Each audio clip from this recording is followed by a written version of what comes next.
that we have recorded video for many times. It seems that no matter how many times I make a video covering the Ronson standard mechanism, there are still questions, and often they're questions that I have a hard time ascertaining, to the point that nearly every Ronson mechanism video includes a comment below it where somebody's accusing me of editing out some important part of the process, which doesn't make any sense why I would do that. So I thought, well, let's just hop on the live. Never done this, don't know how that works exactly. And we're not with our regular setup here. We are working from the Deep Deuce Studios today. So the first thing you always want to do when you're working on one of these Ronson standards or any of these kind of lighters is remove your Flint spring and Flint spring screw.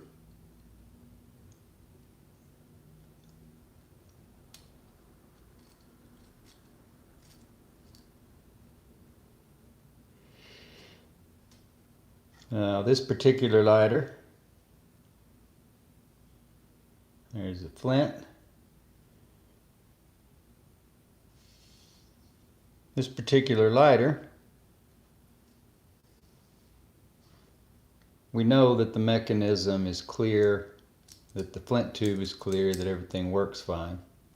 So we're not really worried about what we're going to find when we get in here. Hey Sean, good to see you join us. I'm not sure exactly how this works, if I can see the chat while I'm working or not, but glad that you have joined us, and hopefully I don't miss any comments here.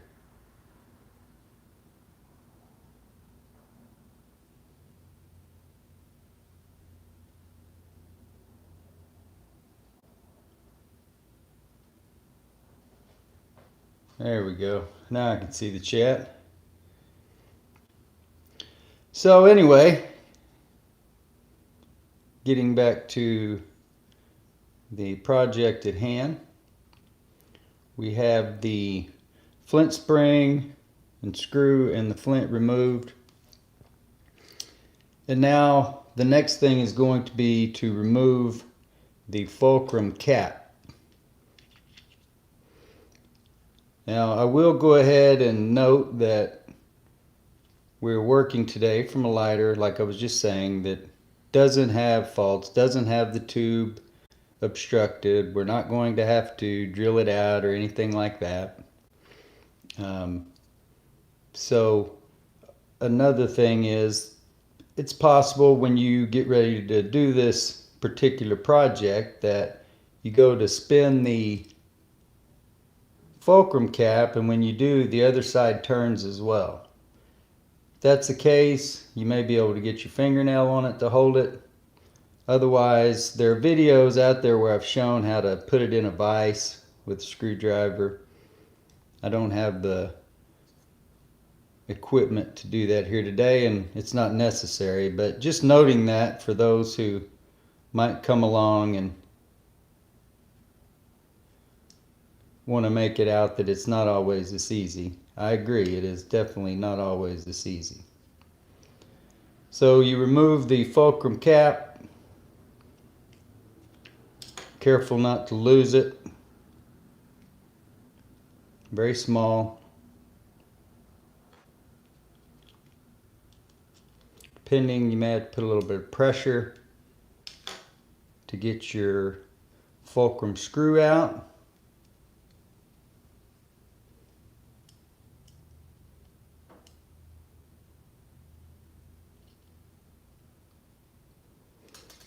There's the fulcrum screw. So now the mechanism will want to come up and out of there because of the piston spring under the thumb lever. So we'll try to keep all of this snuffer assembly together.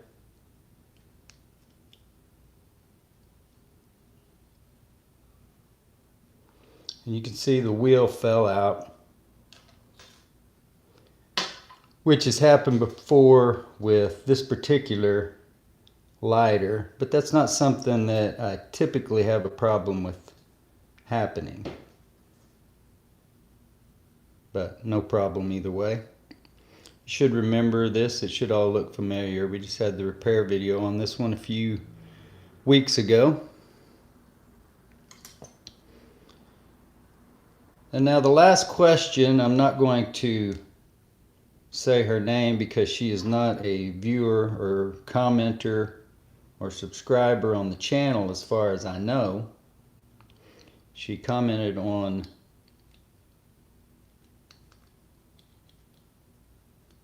the Facebook page, and I don't exactly remember her name right now. Anyway, I don't have it right here in front of me.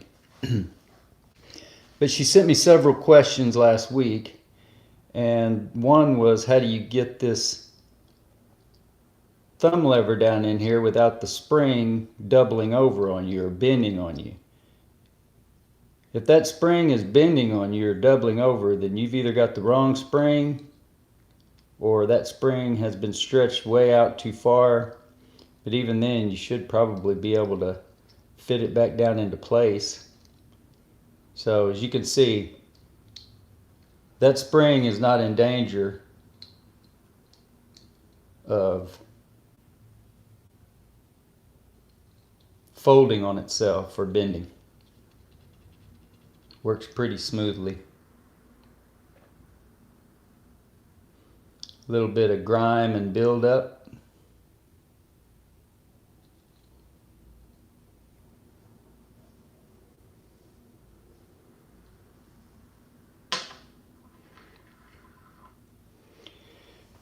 So I'm not in a big hurry, but I'm also not in trying to draw this out extraordinary lengths today. I see that we have 3 people with us right at the moment. So Sean and 2 others, hopefully. And also 3 thumbs up. That's awesome. 3 likes. So glad to see that. So we might hold on just a minute to see if anybody else hops in. There was a 4th person there for a second. This is a really nice lighter, and I was really surprised how well it started working when I replaced that file wheel a couple of weeks ago.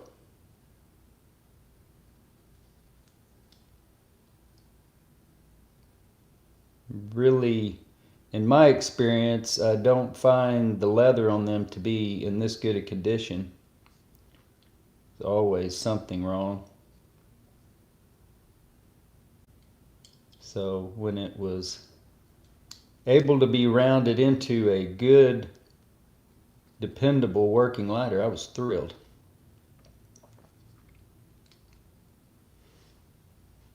So those are the principles, the basics so far. Remove your Flint spring, Flint and all that. Then the mechanism, the fulcrum and all that comes off.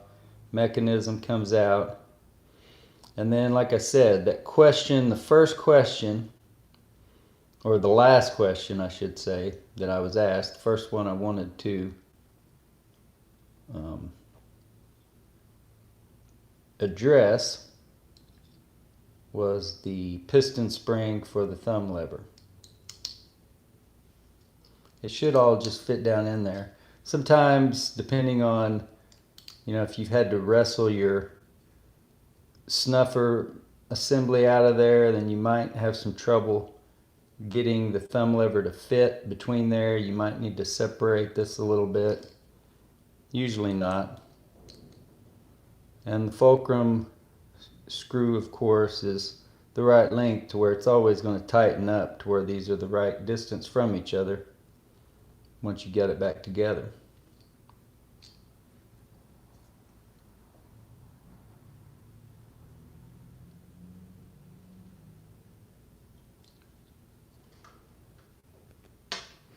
think it's kind of funny when people comment about the edits on these videos, because there's so much tedious work that goes into some of them, and to be honest, at different times you run into different obstacles, or nobody wants to sit there and watch somebody pull the wadding out of one of these things, or at least I don't think so. It seems to me to be the most boring thing in the world. But I've at least gotten to where on those videos I usually maybe just speed it up, but I don't want anybody to think I'm getting something by them. It's just being edited for time purposes or boredom.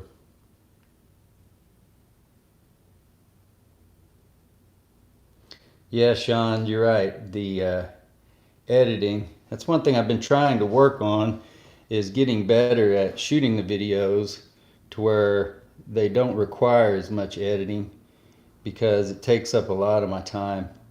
And I like making this kind of content. I hope you guys like watching it, but I'm making the kind of stuff that I like to watch. So I don't necessarily like doing tedious work that is not necessarily at the heart of what I'm trying to do.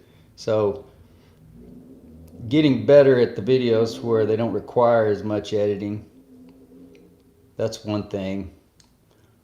Or also not necessarily knowing what kind of video I want to put out there.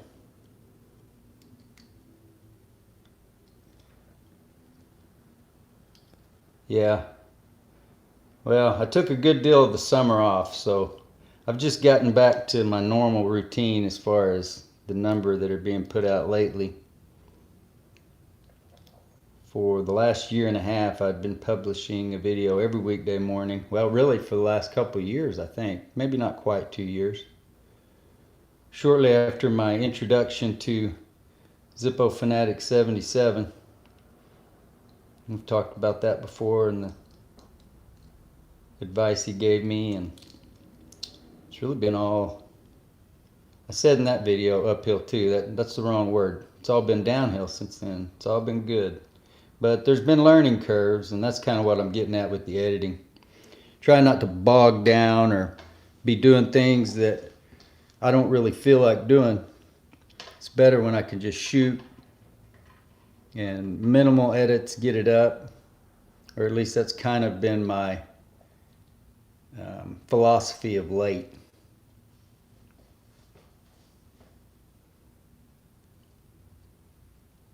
I'm sure that'll change from time to time.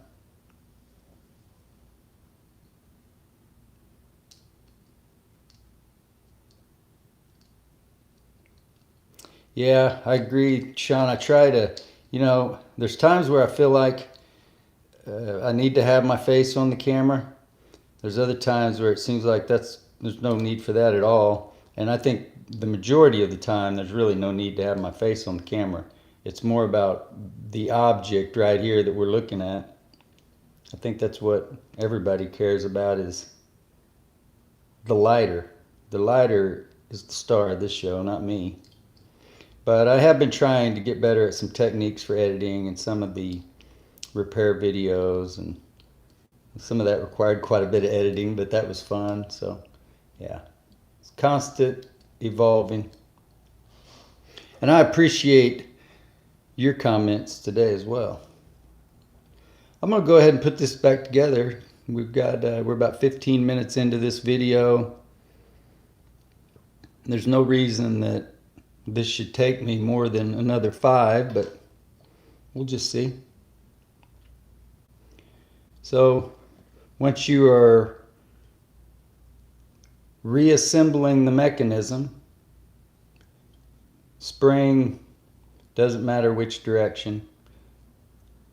A lot of times you will need to clean these with alcohol or some other solvent. We've talked about that. You've seen that many times. So that's going to go straight down. We'll go ahead and get the rest of the mechanism put together. The clutch spring here engaging along the side with the teeth on the flywheel. We will slide that up into the snuffer mechanism that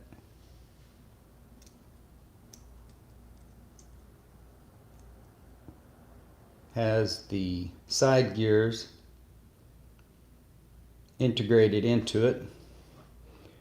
So that'll be a little bit easier with this one. We won't have to hold those side gears in place. But it's not that big a deal really on any of the mechanisms. I want to go ahead and get that all lined up the right height before you take it down there between.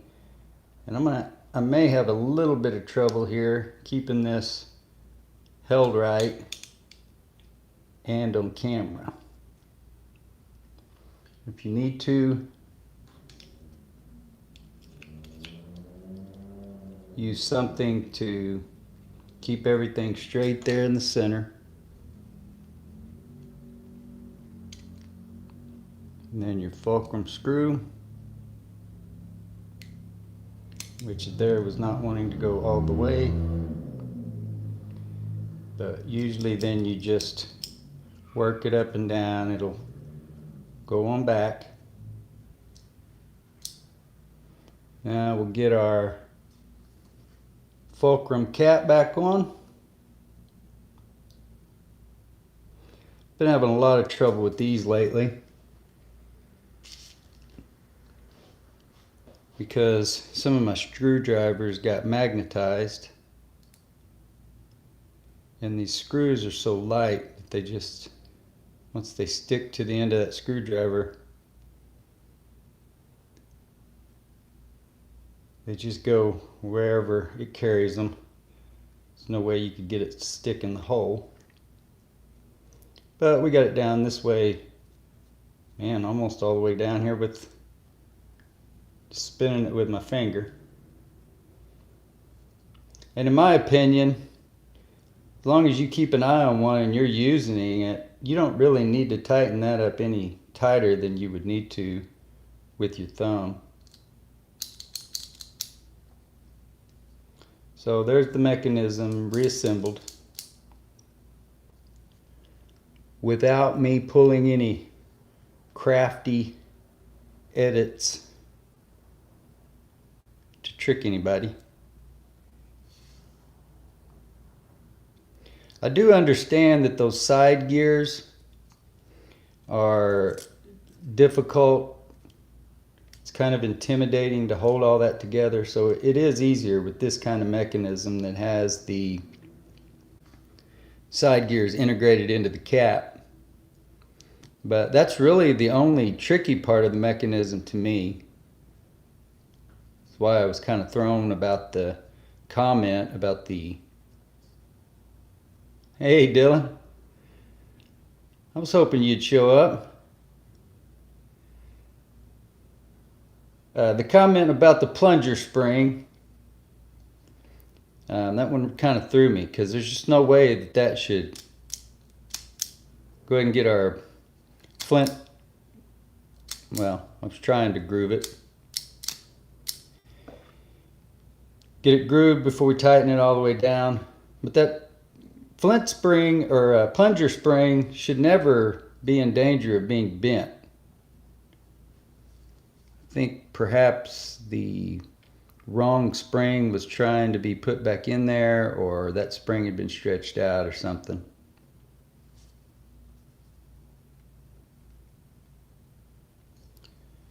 So there it is.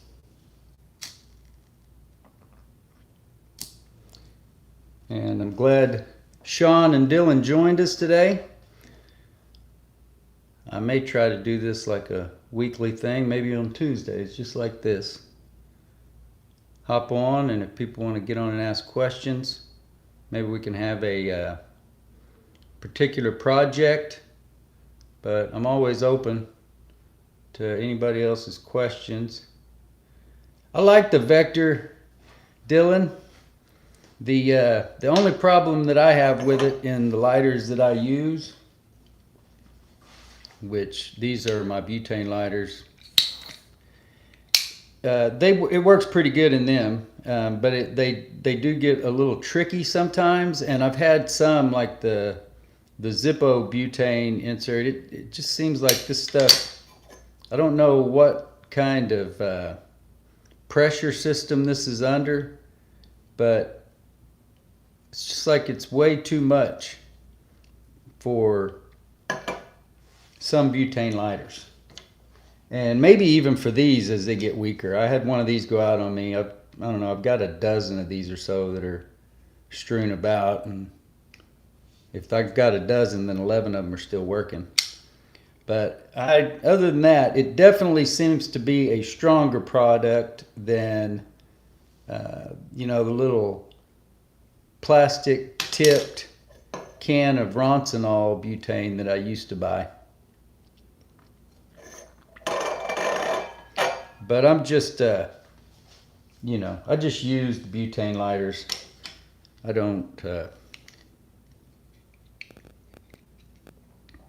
make any attempt to work on them but these jet lights, they don't really need it. One of these days maybe, but my hands are tied up enough trying to figure out the problems I have or can't seem to solve with the Petrol lighters that I have. Especially with my hands being in the shape they are. Me ever getting too serious about butane lighters is probably not a very good possibility. How's the Marlboro Cowgirl treating you? Is that one that you pull out and use, or is that one stay on the shelf? Have it locked up somewhere? I don't know if we've ever talked. Are you a guy that uses all of yours, Dylan?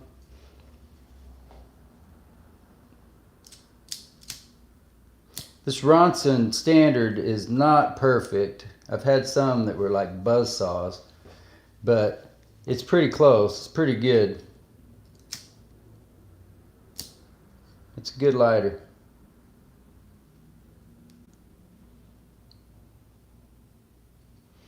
I was asking if you use the Marlboro Cowgirl or if that's just for display only.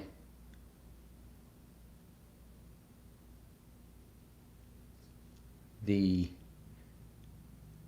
Japanese release Marlboro Cowgirl.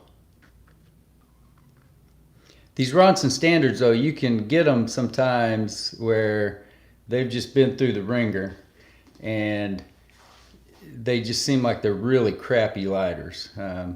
Mechanism all loose and everything. But when you get one that's still in good shape, which there's plenty of them out there that are still in good shape, they're some of the best lighters out there. I love them. It's got the closed tank. I know that, for a Zippo person, for me, it's not that big a deal to me. But I've got a can of Petrol lighter fluid sitting by me, or got a canister hanging from my bag no matter where I'm at. If I got to fuel the lighter up, it's no big deal. See, there's 2 in a row there where it kind of disappoints me. This lighter's better than that.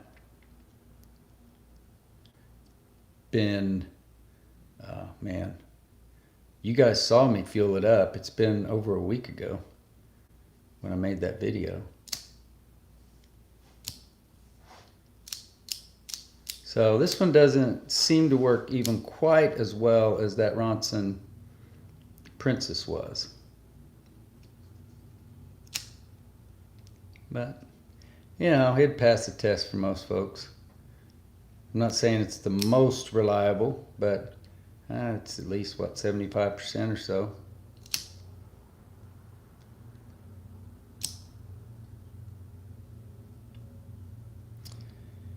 So the Marlboro Cowgirl is pretty much just for display. I get that.